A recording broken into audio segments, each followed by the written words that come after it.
lovely to host you every Wednesday of the month. Greetings, leaders from the African continent and across the world. Welcome to today's live session. It's such an honor to have you with us. My name is Maud Nale, Communications Lead here at Digital Earth Africa.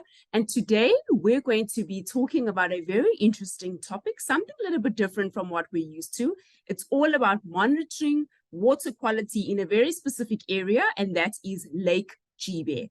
And I'm equally excited to introduce today's facilitator. She's no stranger here at the Digital Earth Africa live sessions. In fact, she was part of the International Women's Day special live session that we hosted around March of this year.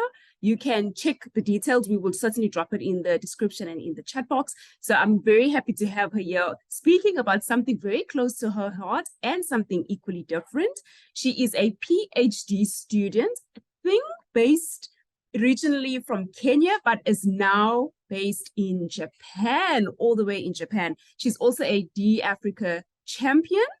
Please join me in welcoming onto the virtual stage, speaking on the topic monitoring water quality at Lake Jipe, Eileen Magero. Eileen, over to you.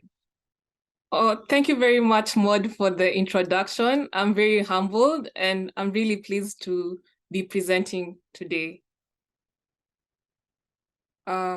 Okay.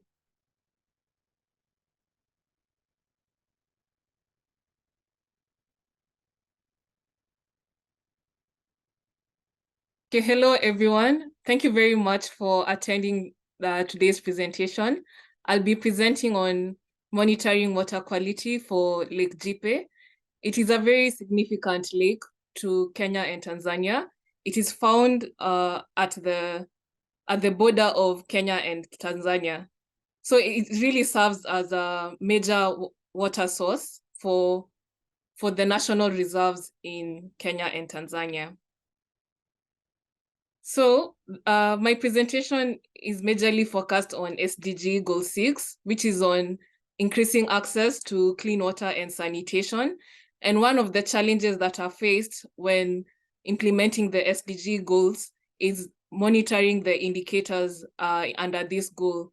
And therefore, my aim is to utilize GIS and remote sensing for monitoring in order to track the extent to which the goal has been achieved.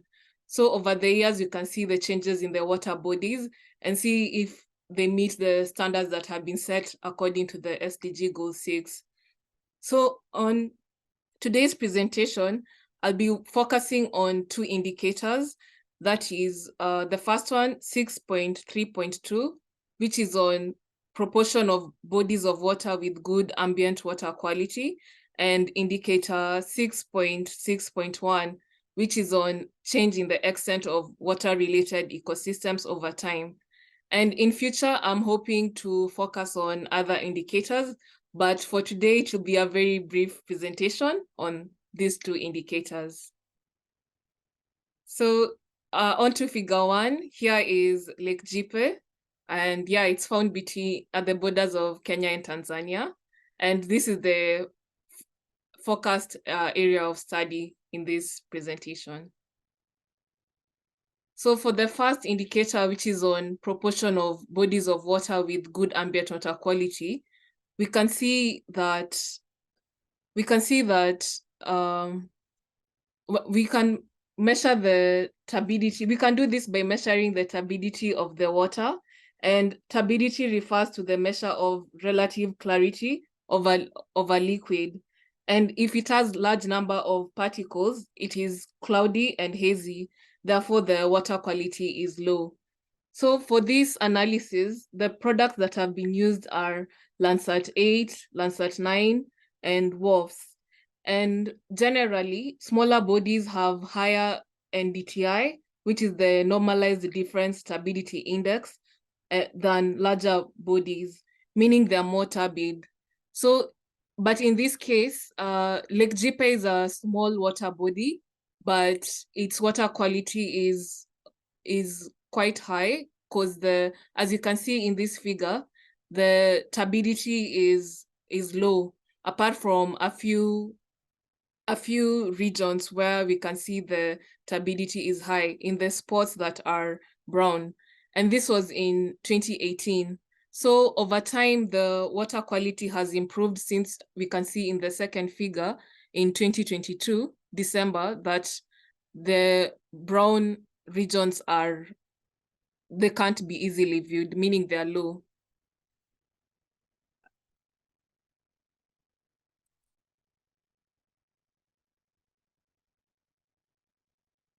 So in figure 3, we can see an animation for the normalized difference turbidity index, and it changes from 2018 to 2022. So you can see the brown regions, it reduces, or at times it appears depending on the time period. But over time, you can see that the water quality improves, like the brown regions are reducing. And in figure 4, it shows the number of pixels that are within the region for the normalized difference NDTI. So we can see that most of the pixels are found between negative 0.25 and 0.025, meaning the turbidity is low, meaning it has a very high water quality. Yeah. So that's what figure 4 shows.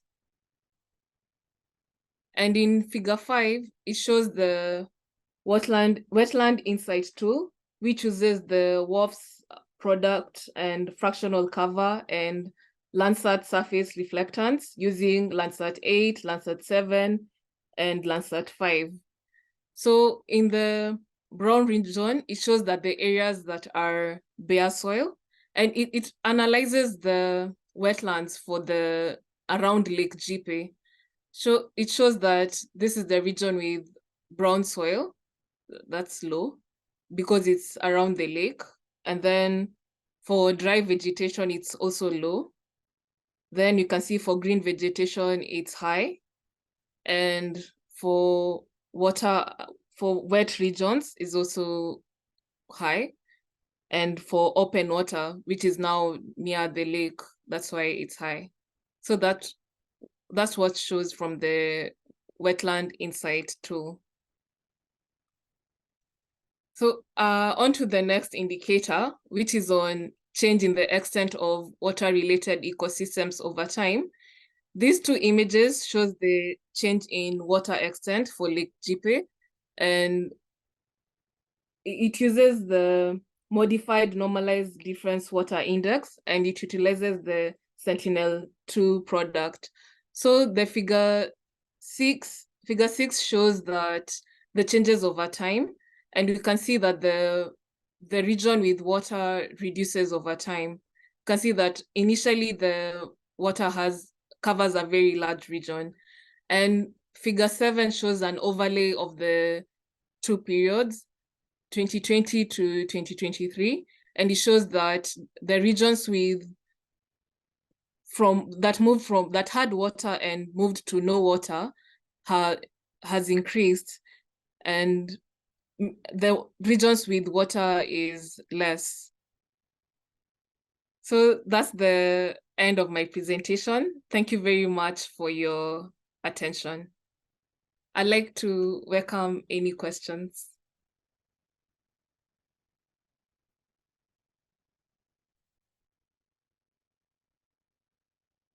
Thank you so much to you, Eileen, for that presentation. Short, sweet, just the way we like it. All about using GIS to monitor and track water extent. We've got a huge audience today, and I'd love to give them an opportunity to ask you any questions or give you commentary relating to your case study, I think it is. Yes, so, thank you.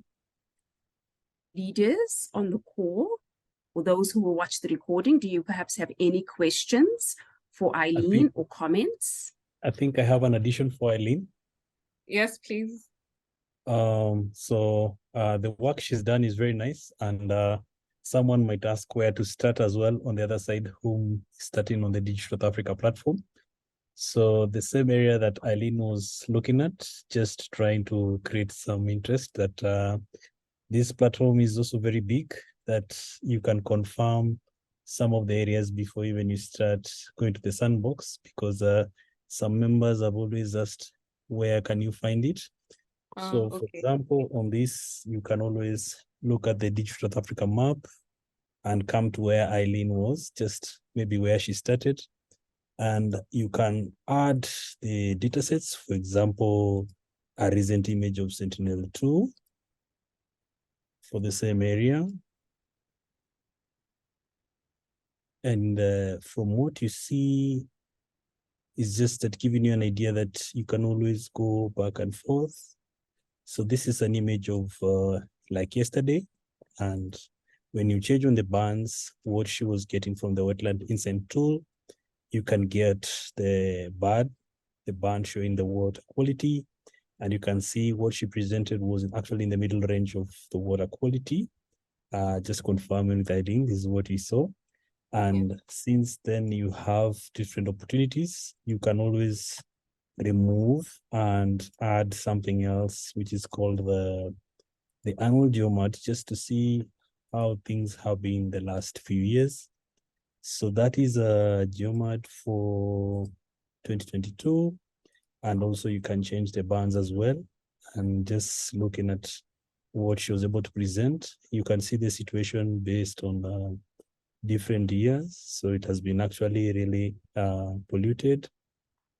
And also asking the other question that the people who are familiar with this could be a very salt Rift Valley Lake, which is similar to what we saw at Lake Natron just on the other side of Tanzania, looking at the correlation of the water bodies, so that also to open the mind of our viewers that you can also create a story, and also you can share the link on the map. And also you can relate the same with the water extent, so that we give the viewers more opportunities to access the platform and also try to market the courses that we have that Eileen has always helped us complete. So this is the situation with the water extent, showing the changes of the water just within 1 year, and the other year is 2021. And you can see the trends over time. So you can see these trends up to 1984. So pretty much affected, but some of the viewers will ask, is there any change with other lakes as well? So what we presented work earlier on with David Ongo from RCMD, who was also in the call, we're able to see what was happening around 2020, 21. Quite interesting results, and we could see almost those two lakes joining. So there's a lot when you talk about the water quality as well as the extent, just to give the viewers the opportunity to actually use the platform to learn more and navigate around the platform, that it's very easy to come and join us in the platform, and all the user guided materials. And finally, the introduction to Sandbox on the land of South Africa, which my colleague has shared the link on the chat. Is a course on the water resources, and there's also a course on agriculture, urbanization, land acquisition, coastlines.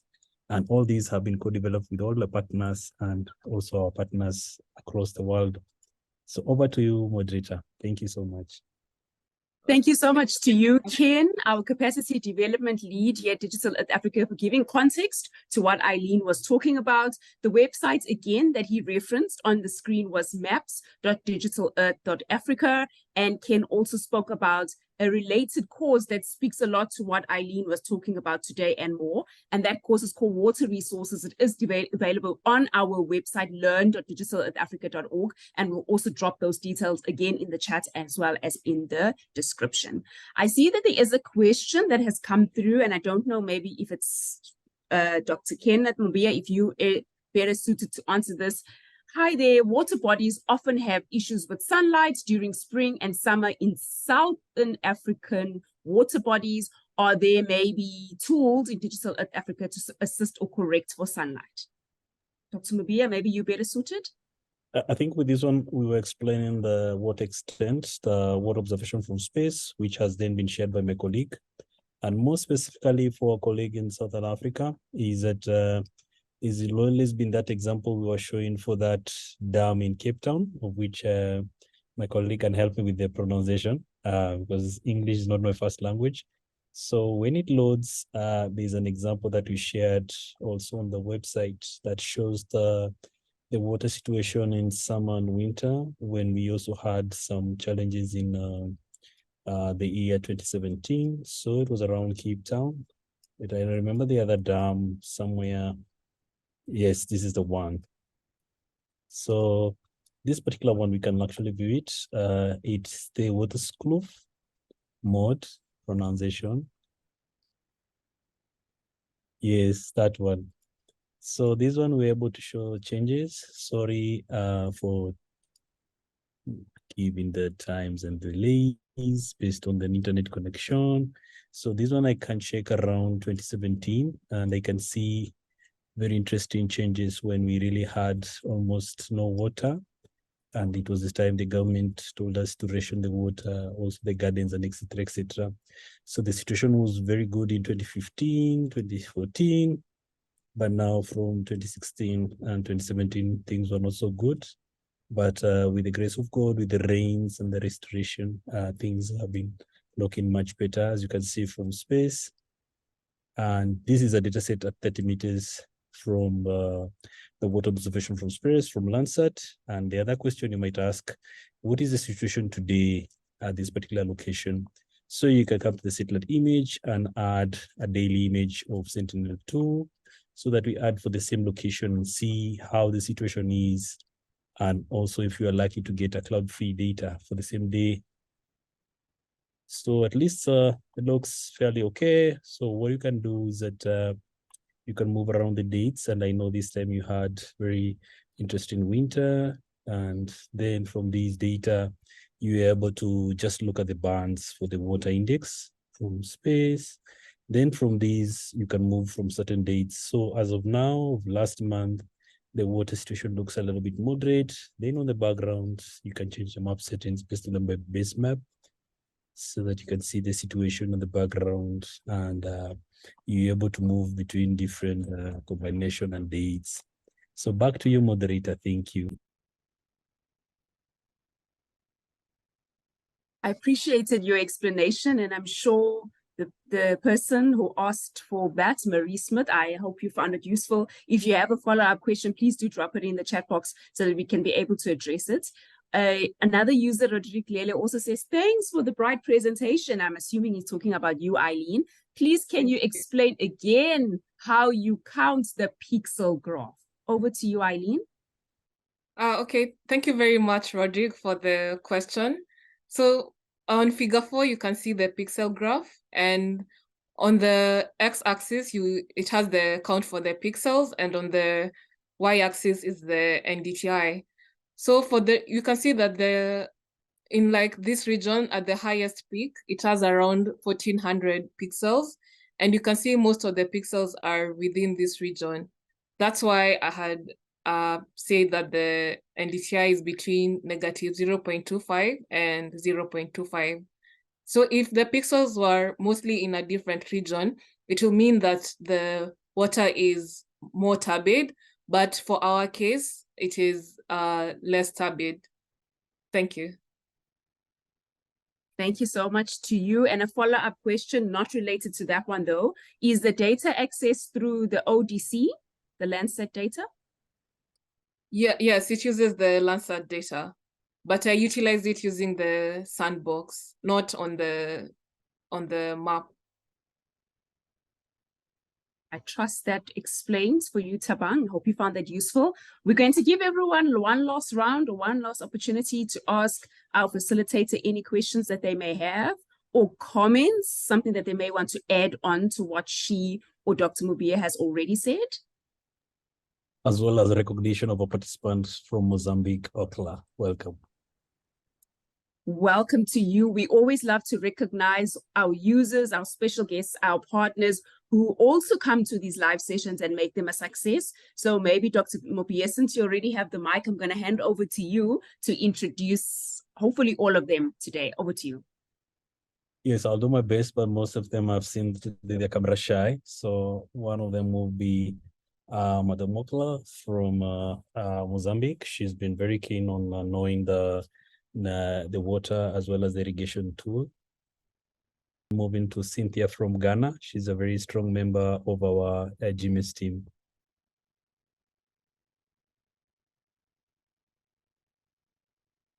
Hello, I'm from Ghana. I'm into environmental engineering, and I love using the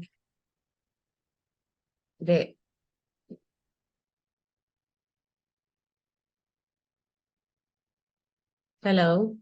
Yes, Cynthia. Hello, can you hear me? Oh, okay. I like using the digital earth to do some of my research, so that's why. And also, I'm in African women in African GIS. Thank you. Akwaba Cynthia, welcome so much. And now moving to my Professor Terefe from Ethiopia. Salam Terefe.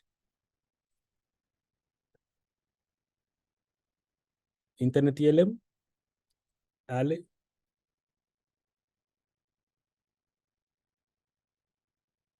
I think he had challenges with the internet. And then my colleague next door, David Ongo, please welcome, sir.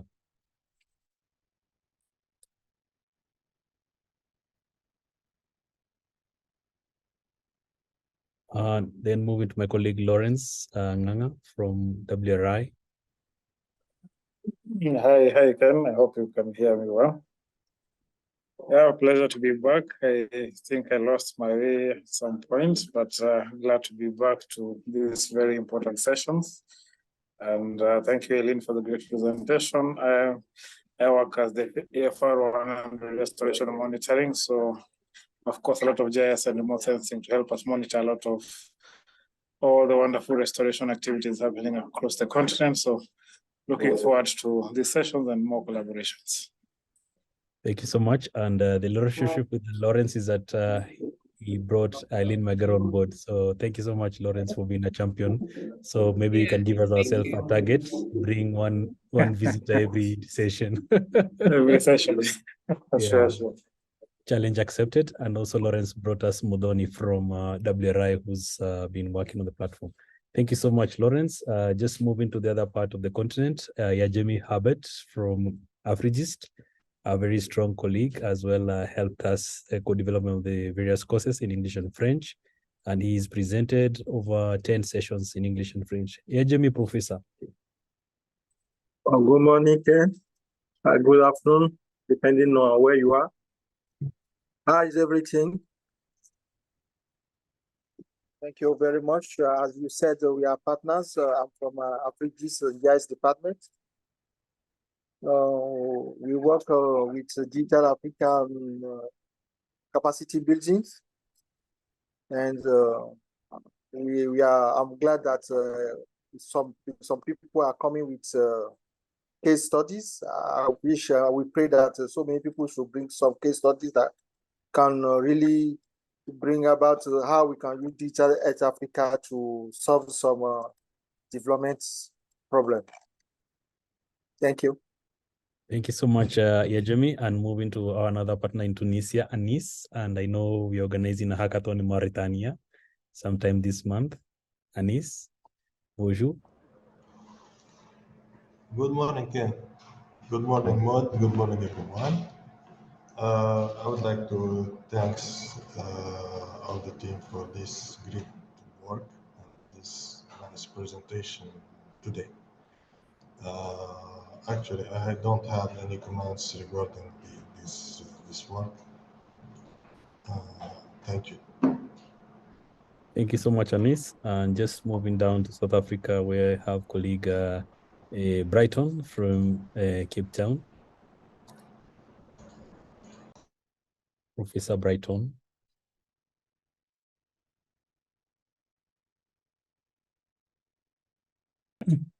Brighton, sir. All right. Thanks, Ken, for. All right. Good afternoon. Thanks for giving me another opportunity today. yeah, it's always been nice to attend these sessions. Yes, I am also much interested in applications involving water. So today's session was a very special one. All right. Thank you very much. Thank you so much, Professor, and Professor Lee, and then back to moderator. Thank you so much to you, Ken, for those introductions. It's always lovely to host our special guests, our partners, and you, our users across the continent and the world. So thank you so much for joining us. Remember, this is not a secret society, so please do share about our live sessions with people in your networks, your colleagues, your fellow students, whichever spaces and places that you find ourselves in. We would love to have them here, because here at Digital Earth Africa, we do not want to leave anyone behind. As always, we love to give you an opportunity to connect with us. And on the screen now, I'm going to show you all the ways that you can do so. Our website is www.digitalearthafrica.org. You can also send us an email, info@digitalearthafrica.org. We're also on social media by the same name on Twitter, LinkedIn, as well as YouTube, Digital Earth Africa. And a reminder that on our YouTube channel, we do load these sessions there quite promptly afterwards. So if you haven't yet subscribed, please do subscribe to our channel and hit the bell notification so that you're notified immediately when we drop our next video, which is at least once a week. We host these sessions every Wednesday of the month, alternating between English and French. Today it was in English, but next week, don't worry, if you speak French, we've got you covered, because we have another user who's going to come through and also share a case study with us on Francais. It's going to be in French. I'm really looking forward to that one. So if French is your preferred language of choice, please come through next week for that particular live session and get to meet our Francophone community. Thank you once again to Eileen, joining us all the way from Japan, for being our facilitator on that topic of using GIS for monitoring and tracking water extent. We certainly enjoyed your presentation, and we look forward to seeing you on our next live session in the very, very near future. Leaders, thank you so much. As usual, we love to take a picture and capture moments for our social media. But before we do that, I want to say thank you to every one of you for making these weekly live sessions a success. Thank you so much to our facilitators who come on board and assist us too. If you believe that you can add value to our live sessions by presenting on a topic of interest, please do reach out to any one of the leadership team members who are here today, or we'll drop the details as well in the description. And we would love to have you presenting to our users on a maybe different topic, but I'm sure that we will enjoy it nonetheless. Let's prepare to take that image